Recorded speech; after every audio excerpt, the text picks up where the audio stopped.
Hi and welcome back. In the previous video we looked at the development stack we need for this project. And what we'll use in this course is Node.js, Express, React, Dialogflow, Heroku, Git and MongoDB. In this video I'll show you how things fit together. That is how the flow goes in the application. The building blocks that we need when we are creating a chatbot for a website are a front-end app, a back-end app, and a Dialogflow service. Front-end is the interface where we get input from the user. Here is a simple example. User asks, "Tell me a joke," and then this input is sent to back-end app. Back-end app forwards it to Dialogflow. Dialogflow parses the string and sends back the intent, tell joke, action joke, and response. Can a kangaroo jump higher than a house? Of course, a house doesn't jump at all.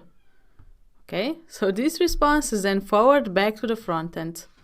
All the communication is done via the HTTP protocol. Simple.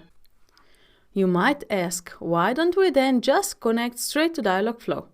And the answer is, well, we could, but that would work just for simple frequently asked questions kind of a bot, and not if we need some extra information or perform an action.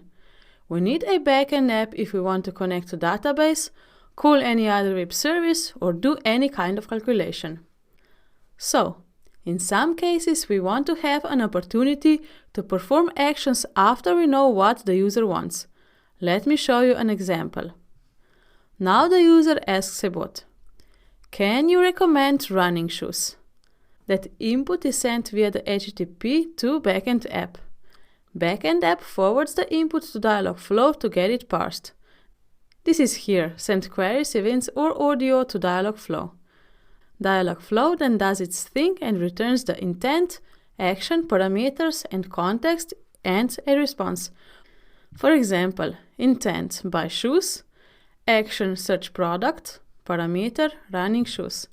And a response, I would recommend these shoes. As you can see, it did not recommend any shoes. Well, because Dialogflow is not meant to be a database with all your shop information. It just tells your app what the user wants. So to search products and parameter running shoes. And then your backend app can query shoes from a database, add them to the response and send the response message to the user.